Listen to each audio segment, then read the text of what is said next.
If the fantasy gods smiled upon you, then all your players went off in week 15, you're advancing in the playoffs, and nobody on your team got hurt. We might not all have been that lucky, but whatever your situation is, if you're still in it to win it, you've got to be active. That means taking a look at the waiver wire, and there are still a lot of players worth picking up, even some guys that you may have dropped earlier this season. First, we have to start with the injury report and the latest updates, and unfortunately, it's a long list this week, so let's get into it. The Chiefs finally came out with an easy win this year. They beat the Browns by 2 touchdowns, but it might have been a costly one because at the very end of that game, Pat Mahomes, franchise QB, was limping off the field, and they actually went and did x-rays, which came out negative, thankfully. But the problem is, this is an ankle that has bothered him before, and he's being listed week to week. He's played through this ankle injury before, but here's the tricky thing. Next week, you're going to play on a Saturday, and then after that, they play on Christmas Day, with the Chiefs already having clinched a playoff spot and really not having to worry too much about these last couple of weeks. What if they don't risk Mahomes? This obviously has huge implications for the entire Chiefs offense, including guys like Travis Kelce that you didn't think you had to worry too much about. Well, Mahomes hasn't been a stud in fantasy this year, but he's still a quarterback at least you can set and not have to worry too much about. So, and this will be a tricky one. And by the way, the backup quarterback, if you forgot, is Carson Wentz. And Saints fans, I don't even know how you do it anymore. First, Chris Olave on IR, missing several games and probably not coming back the rest of the season. And then their weapon, Taysom Hill, he is done for the season. Starting quarterback, Derek Carr. Okay, well, at least we still have Alvin Kamara. So what happens in week 15? Alvin Kamara goes down with a groin injury, doesn't come back to the game. And why don't they just shut Kamara down at this point? That might be what happens if they have no reason to risk him for the next couple of weeks. If that happens, you're going to have to take a hard look at Kendre Miller because he's the next guy up. He finally has a chance, and Kamara's status as a potential league-winning running back, perhaps again, like he did a couple years ago, in serious doubt. And then a guy who just can't catch a break is Nick Chubb. Although he did get a break in week 15, it was his foot. That's right, broken foot, done for the season. We already know this. Chubb just never looked like himself all season, of course, coming off from multiple serious injuries. And now at least he'll have time to recover and hopefully get good for next season. So now the pivot here is Jerome Ford, who went ahead and ripped off a long touchdown in his place. Is Jerome Ford worth picking up, though? Well, I'll tell you in a minute. I'll also tell you Jalen Waddle left with a leg injury. Some people are suspecting it's the knee. Either way, he did not return. He's just continuing another disappointing run at the end of this season. Just want to look like he might be getting right. This Dolphins team is done for the season. They're not making the playoffs. This offense let down at the worst possible time. I mean, Malik Washington did get a bump here, but I'm not going to tell you to pick him up for fantasy. It's the playoffs. And Carolina rookie receiver Xavier Legette also left with a groin injury. Not sure his status, but definitely something to monitor, especially with a different Carolina receiver coming back from injury. Zach Ertz left with a concussion early. Again, could have been off to a big game, almost scored there, but then went down, hit his head on the turf, and did not return. So those of you looking to stream tight end and picked up Ertz for this week, obviously disappointed, and you might have to look elsewhere for week 16. While stashing those RB handcuffs often pays off and it's a smart strategy, sometimes it backfires. Breece Hall came back, and then Braylon Allen was hurt with a back injury.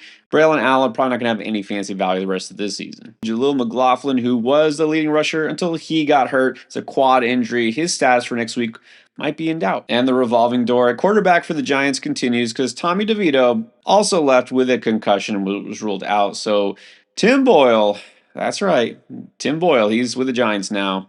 Maybe he'll be the starter next week. Fun. And then in the Sunday night game, quarterback Geno Smith of Seattle went down with a kind of scary looking knee injury, a low hit, went to the locker room, did not return. That means we got to see Sam Howell in action. And I guess let's hope for the receivers' sake in Seattle that we don't have to see a full game of Sam Howell next week. There are several players now that you should take a hard look at on the waiver wire, whether you really feel like you need them or not, because they could help you out big time.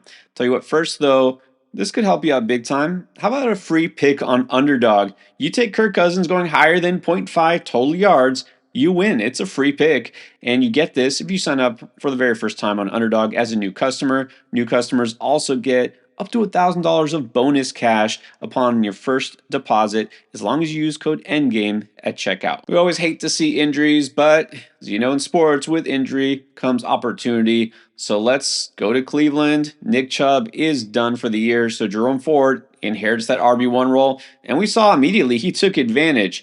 which is funny because he had that job early in the season and he really didn't. I mean, he was effective, but at the same time, it feels like the club just doesn't want to make him a workhorse back. They still just want to pass the ball. And I don't blame them, especially now with Jameis Winston at quarterback. They're going to continue to sling it.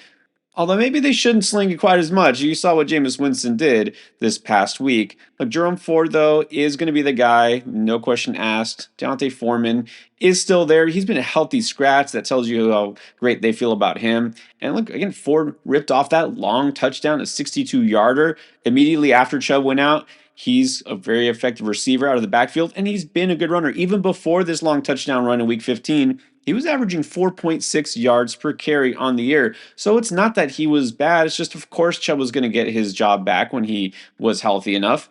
And Jerome Ford is just on a team that wants to pass because that's how Kevin Stefanski is. But Ford will get enough carries. He'll be getting work as a receiver. And you, unfortunately, kind of have to be interested in Browns players this week, as much as you don't want to after what you just saw. They get the Bengals defense, and let's not be fooled by the Bengals getting those interceptions and scoring all these points on defense last week. That's just how bad the Titans are. Honestly, that's how bad Will Levis has been. So I'm not getting fooled here by the defense. Jerome Ford has the lead role. He's getting touches. He's on a still fairly good offense. That's got a smash matchup. So if you need help at RB2, then yeah, Ford is a great pickup. And similarly, if Alvin Kamara is going to miss time, which again, it's a little too early to say that for sure, but obviously a groin injury can be tricky. And like I said, they really, really have no reason to force him to be out there unless he is 100% good. It just would seem foolish for a guy they just extended on a contract. But anyways, if Kamara misses, Kendre Miller is going to be the RB1. This is Dennis Allen's worst nightmare come true. I talked about Miller last week. Might fill in, be the 1B. He would have to get some carries because this offense needs help because they've got nothing going on in the passing game. Well, he got 9 carries for 46 yards, but if Kamara doesn't play at all, you can bet he's going to get at least 15 plus touches. The big concern here is game script because obviously the Saints just getting worse and worse, and without Kamara, I mean, sure, that's good for Miller's opportunities, but this is not good for the offense as a whole.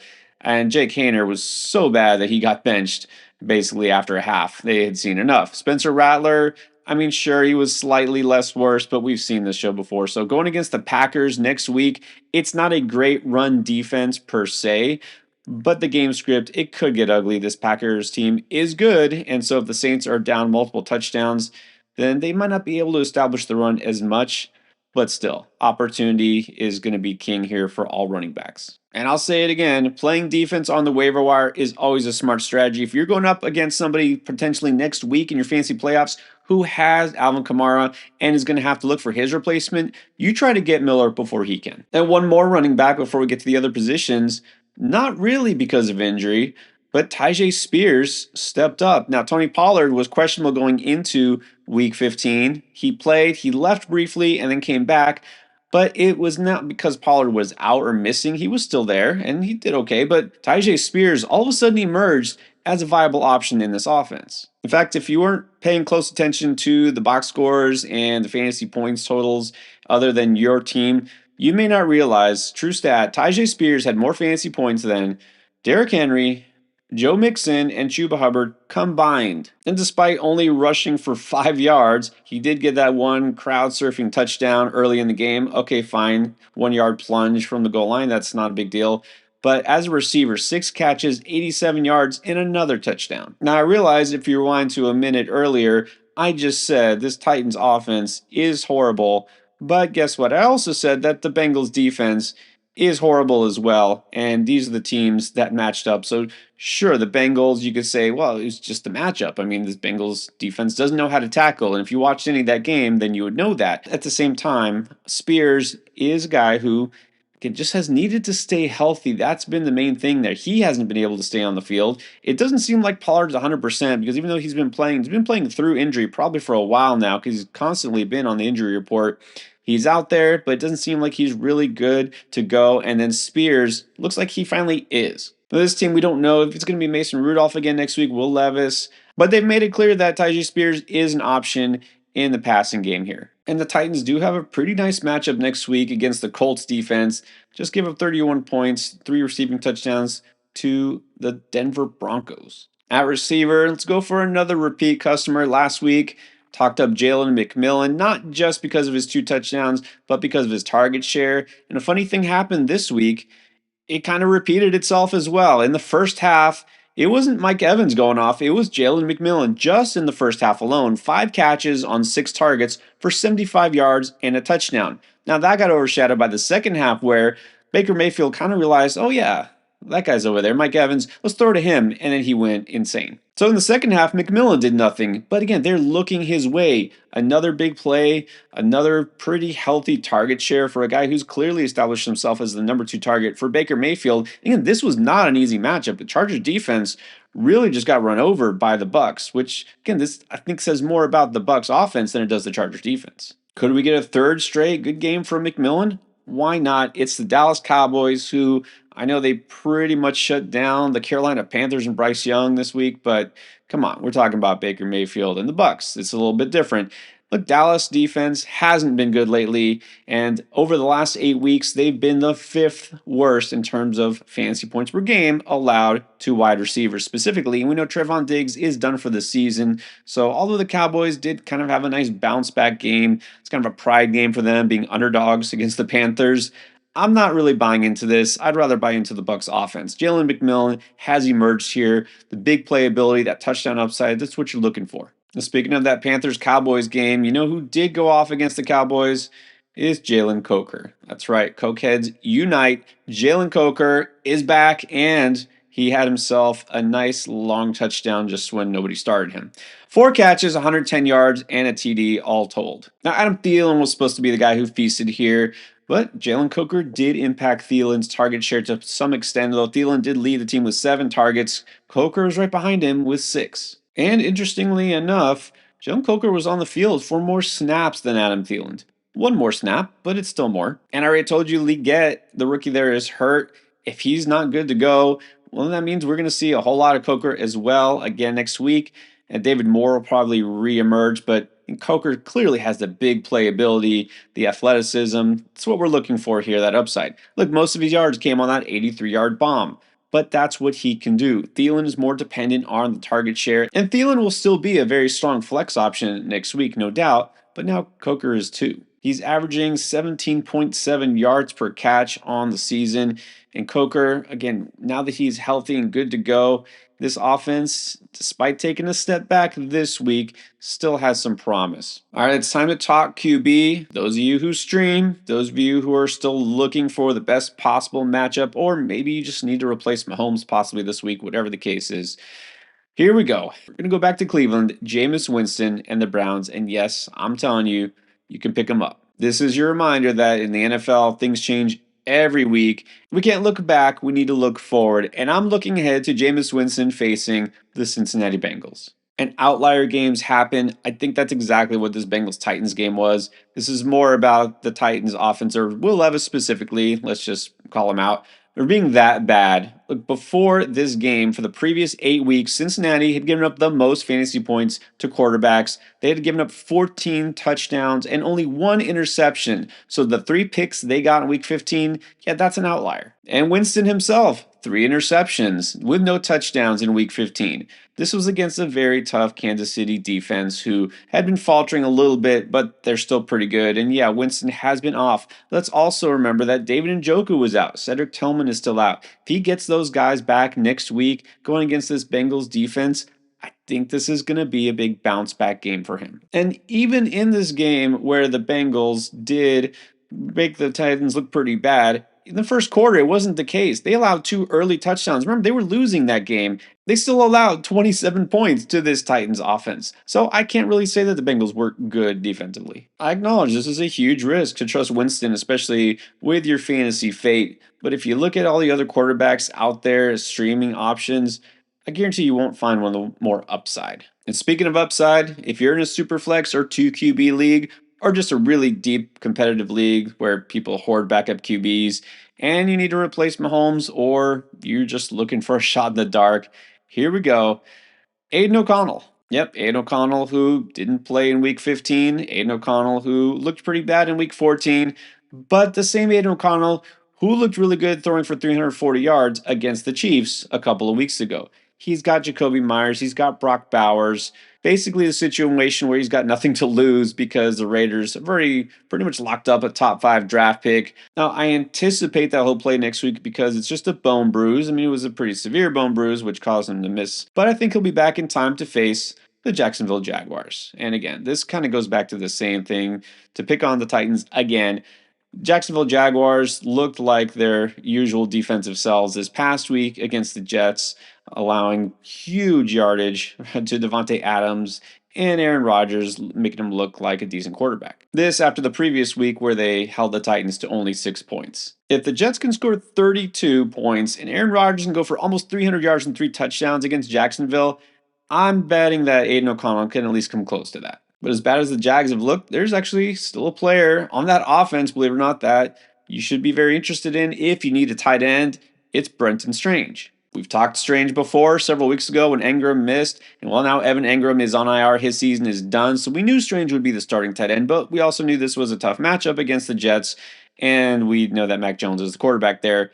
But hey, Mac Jones is going to air it out because the Jags can't run the ball, and they're going to be losing pretty much every game unless they play the Titans. But man, did not see 12 targets incoming for Brenton Strange. So Brian Thomas Jr. was a headliner here, looking like a stud. But other than BTJ, who led this team, Brenton Strange was second in targets with 12 and 11 catches for 73 yards. In fact, he had more targets than all the other Jacksonville receivers combined. Heavy target share, that's what you're looking for. And again, the Jags get that Raiders team. Well, the Raiders, they allow the third most fantasy points to tight ends. Across the middle of the field, that's where they are susceptible. And with Max Crosby done, this defense is going to be even more lackluster. Now, if you happen to be in a non-PPR league, Strange isn't as exciting because the touchdown upside isn't necessarily there. This is really more about, being able to rack up receptions, but half or even full PPR, Strange is probably your top tight end pickup of the week. Now, while we don't do beat the breakout anymore because, well, there's not that much ahead to look forward to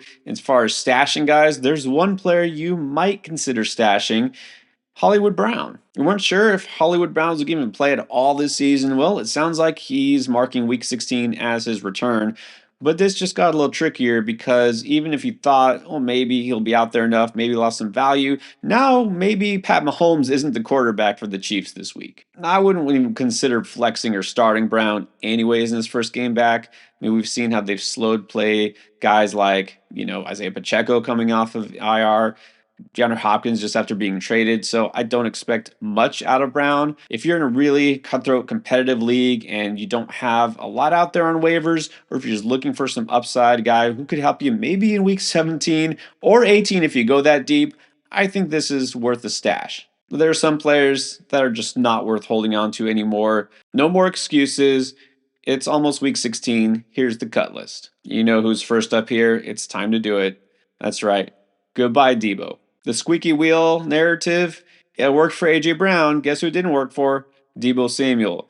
No, the rain, the matchup, no, done. There's no excuse for Debo Samuel. He's just not the same guy this year. Next year, who knows? But for the rest of this year, not rostering Debo Samuel. You know that the last time he even went over 50 total scrimmage yards was week 10.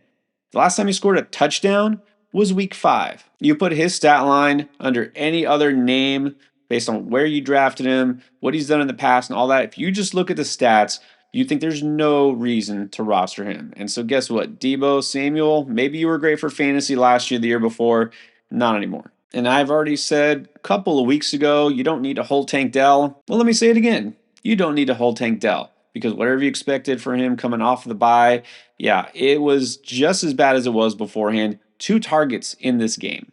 There's nothing he's doing here that can help your team. Cut him. And at the top, I talked about Braylon Allen, that back injury. He's hurt now while Brees is back. So does that mean you don't need to hold Braylon Allen? It does, because whether Brees is good next week or not, we've seen Braylon Allen has not been able to seize hold of this backfield. Isaiah Davis has emerged as an option. All told here, there's just not enough upside anymore. And while Jalen Warren isn't really a handcuff, he's pretty much in a timeshare with Najee Harris. The Steelers offense, I mean, they've been okay despite the tough schedule, but the schedule is not letting up for them. These marginal players like Warren, Calvin Austin, you can say goodbye to them. Next week, it's at Baltimore, one of the worst matchups for a running back, and then they get Kansas City. You can do better. You need more upside. You don't have to hold Jalen Warren. Keep it locked here for all the advice you need to keep winning in the playoffs. Your Week 16 playlist begins right here.